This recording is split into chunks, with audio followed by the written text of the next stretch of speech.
Hello বন্ধুরা, আশা করছি তোমরা খুবই ভালো আছো। তো বন্ধুরা, তোমাদের জন্য নিয়ে এলাম খুবই চমৎকার একটা রেসিপি। আর এই রেসিপিটি একদম ফিরি বলে আলকাতরা খাওয়া যায়, মাগনা বলে আলকাতরা খাওয়া যায়। তো যাই হোক, এটা বাড়ির আশেপাশ থেকে তুলে এনে খুবই সুন্দর করে রেসিপি বানিয়ে একদম 2 থালা গরম গরম ভাত খেয়ে নিতে পারবে, কোনো অসুবিধাই হবে না।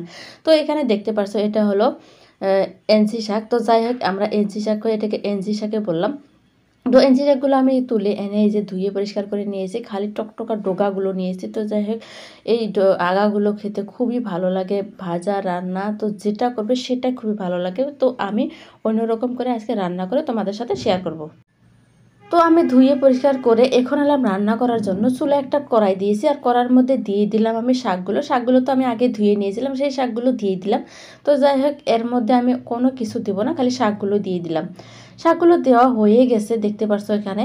তো দেওয়ার পর আমি কিছু গোটা রসুন দিয়ে দিয়েছি, ওপর দিয়ে সরিয়ে সরিয়ে গোটা রসুন দিয়ে দিয়েছি। আর এই রসুন দিয়ে এই রান্নাটা করলে খুবই ভালো লাগে খেতে। তো তোমরা অবশ্যই একদিন খেয়ে দেখবে। আর এই সময় কিন্তু প্রচুর পরিমাণে যদের মধ্যে পাওয়া যায়।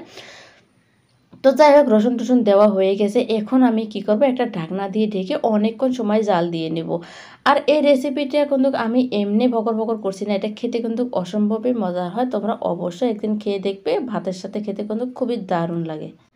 তো বন্ধুরা, আমি বেশি না 10 মিনিটের মতন এটাকে হালকা আছে মিডিয়াম আছে এই যে সিদ্ধ করে নিয়েছি। অনেক নরম হয়ে গিয়েছে, যে দেখতে পাচ্ছ খুবই ভালোভাবে সিদ্ধ হয়ে গেছে। রসুনগুলো কিন্তু একদম গলে গেছে। তো যাই হোক, এখন আমি এগুলো কি করব, নামিয়ে নেব। তার মানে এটা সম্পূর্ণ সিদ্ধ হয়ে গেছে। নামানোর পর কিছু সময় আমি ঠান্ডা হতে দিব এটা। আরও একটা কড়াই দিয়েছি, কড়ার মধ্যে সামান্য পরিমাণে সরষের তেল দিয়ে এই যে মরিচগুলো যা আছে শুকনো মরিচ, এগুলো ভালো করে ভেজে নিচ্ছি। তো শুকনো মরিচ দিয়ে ভর্তা বানালে কিন্তু খুবই খেতে কিন্তু খুবই ভালো লাগে। তো যাই হোক, আমি এই যে শুকনো মরিচগুলো ভালো করে কুচকুচো করে ভেজে নিয়েছি। তারপর মরিচগুলো ভাজা হয়ে গেছে, এখন দিয়ে দিলাম আমি পেঁয়াজ কুচি। পেঁয়াজগুলো কিছু সময় নাড়াচাড়া করবো, একদম কালো কালো করবো না, যাতে পেঁয়াজটা হালকা ভাজা হয়ে যায়, সেই অবস্থা আমি নামিয়ে নেব। তো এই যে দেখতে পারছো হয়ে গেছে। এখন আমি কি করব, এগুলোকে নামিয়ে নেব। এরকম হতে হবে, এই যে দেখিয়ে দিলাম। তো যাই হোক, এখন আমি নামিয়ে নিচ্ছি। তো বন্ধুরা, আরও একটা কথা বলতে ভুলে গেছি, তোমরা যদি আমার চ্যানেলে নতুন হয়ে থাকো, কোনো দ্বিধাবোধ না করে, কিপটা আমি না করে, একটা সুন্দর হাতের আঙুল দিয়ে একটা সাবস্ক্রাইব করে দাও।